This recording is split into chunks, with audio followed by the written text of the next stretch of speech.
आप सभी का स्वागत है प्रतिभा क्लासेस में। आज हम पढ़ेंगे भक्ति काल के महत्वपूर्ण वस्तुनिष्ठ प्रश्न भाग 3। इससे पहले भी भाग 1 और 2 में हमने 50-50 अति महत्वपूर्ण प्रश्नों को समझा और जाना।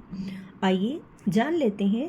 पहला प्रश्न है हमारा, भक्ति का सर्वप्रथम उल्लेख किस ग्रंथ में मिलता है? हम जानते हैं कि भक्ति का सर्वप्रथम उल्लेख श्वेताश्वेतर उपनिषद में मिलता है।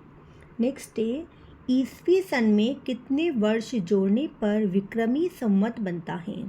तो ईस्वी में 57 वर्ष जोड़ने पर विक्रम संवत बनता है। नेक्स्ट है, आचार्य रामचंद्र शुक्ल ने भक्ति काल के सीमांकन का निर्धारण कहाँ से कहाँ तक किया? यहाँ ईस्वी में बात करते हैं, हम संवत में तो नहीं कर रहे हैं, तो ईस्वी में आएगा 1318 से लगाकर 1643 तक। नेक्स्ट है, सगुण भक्ति का मूल कहाँ माना जाता है या सगुण भक्ति का उद्भव कहाँ से माना जाता है? तो हम जानते हैं दक्षिण भारत से सगुण भक्ति का उद्भव माना जाता है। निर्गुण भक्ति का आदि स्रोत कदाचित कौन सा उपनिषद माना जाएगा? उपनिषद की बात करते हैं तो यहाँ श्वेताश्वेतर उपनिषद निर्गुण भक्ति का आदि स्रोत माना जाएगा। बीजक की संकलन और संपादक कौन है? तो संकलनकर्ता और संपादक पूछा है। बीजक लिखी गई है कबीरदास जी के द्वारा, जिसमें साखी, सबद और रमेनी 3 भागों में विभाजित किया, लेकिन इसके संकलन संपादक करता है धर्मदास जी, जो कि कबीरदास जी के शिष्य माने जाते हैं।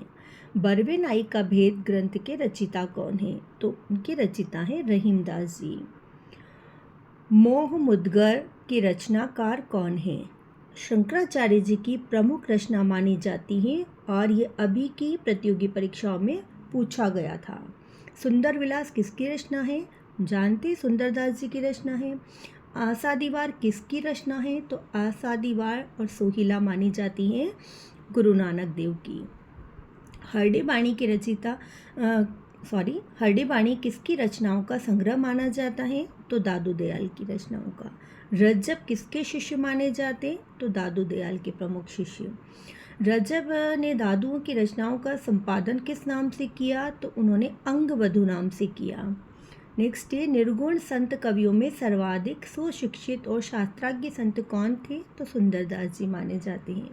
नेक्स्ट है, प्रबंधकार कवि की भावुकता का सबसे अधिक पता यह देखने से पता चलता है कि वह किसी आख्यान के अधिक मर्म स्पर्शी स्थलों को पहचान सका है या नहीं।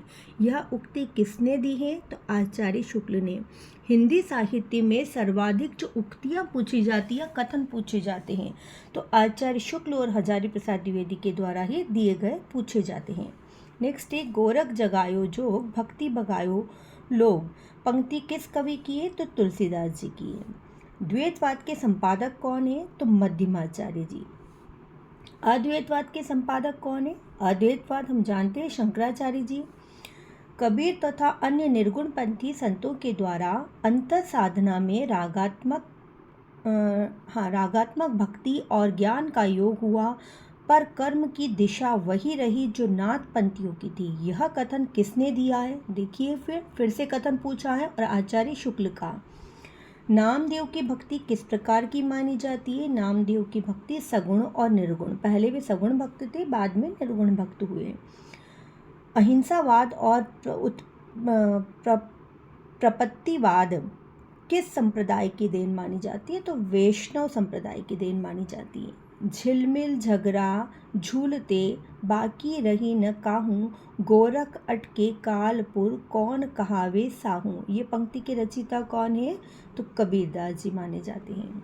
अजगर करे न चाकरी पंछी करे न काम, दास मलुका कह गया सबके दाता राम। ये किसने लिखी है? तो नाम भी आया, उनके नाम का जिक्र हुआ है, तो हम कह सकते हैं मलुकदास जी।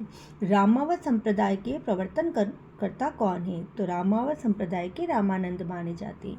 श्री संप्रदाय के प्रवर्तक कौन माने जाते हैं? तो रामानुजाचार्य। रुद्र संप्रदाय के प्रवर्तक कौन है? तो विष्णु स्वामी माने जाते हैं। ब्रह्म संप्रदाय के प्रवर्तक कौन माने जाते हैं? तो मध्यमाचार्य। सनकादिक संप्रदाय के प्रवर्तक कौन है? तो निम्बकाचार्य। भक्ति के आद्य आचार्य कौन माने जाते हैं? आद्य आचार्य ये भी पूछा गया प्रश्न है, रामानुजाचार्य। रामानंद के शिष्यों की संख्या कितनी मानी जाती है? तो 12। रामानुज के गुरु का क्या नाम था? तो उनके गुरु का नाम था कांचीपूर्ण। नेक्स्ट है, शुद्ध द्वैतवाद का प्रतिपादन दार्शनिक ग्रंथ क्या माना जाता है? तो उत्तर मीमांसा। महत्वपूर्ण प्रश्न है, योग साधना के प्रवर्तक आदि गुरु किसे माना जाता है? तो भगवान शिव को माना जाता है। आलवार संतों की संख्या कितनी है? तो 12 मानी जाएगी। ये सभी दक्षिण भारतीय संत माने जाएंगे। विशिष्ट द्वैतवाद के प्रवर्तक कौन है? तो रामानुजाचार्य। मध्ययुगीन राम काव्य परंपरा के अंतिम राम भक्त कवि कौन है? तो विश्वनाथ माने जाएंगे। शुद्ध द्वैतवाद के प्रवर्तक कौन है? तो वल्लभाचार्य। निम्न में से कौन रामानंद का शिष्य नहीं था? अब यहाँ नहीं पूछा गया है, तो दादू दयाल जो है रामानंद के शिष्य नहीं माने जाते। सिख संप्रदाय के प्रवर्तक एवं प्रथम गुरु कौन माने जाएंगे? तो प्रवर्तक और प्रथम गुरु गुरु नानक देव। निर्गुण राम जपू रे भाई, अभिगत की गति लखी न जाई, पंक्तियाँ किसकी हैं? तो राम को निर्गुण रूप में किसने स्वीकार किया? हम सभी जानते हैं, राम के निर्गुण स्वरूप को स्वीकार किया है कबीरदास जी ने। प्रभु जी तुम चंदन हम पानी, जहाँ की अंग अंग बांस समानी, पंक्तियाँ किसकी है? तो रेदास की। कबीर काणी राखी नहीं, वर्णाश्रम षट दर्शनी, ये पंक्तियाँ किसने लिखी हैं? तो नावादास जी की प्रमुख पंक्तियाँ मानी जाती हैं। निर्गुण ब्रह्म को कियो समाधु, तब ही चले कबीरा साधु, पंक्ति किसकी है? तो दादू दयाल ने लिखा है। सो जोगी जाके मन में मुद्रा, रात दिवस न करई निंद्रा, ये पंक्तियाँ किसकी है? तो कबीरदास जी की।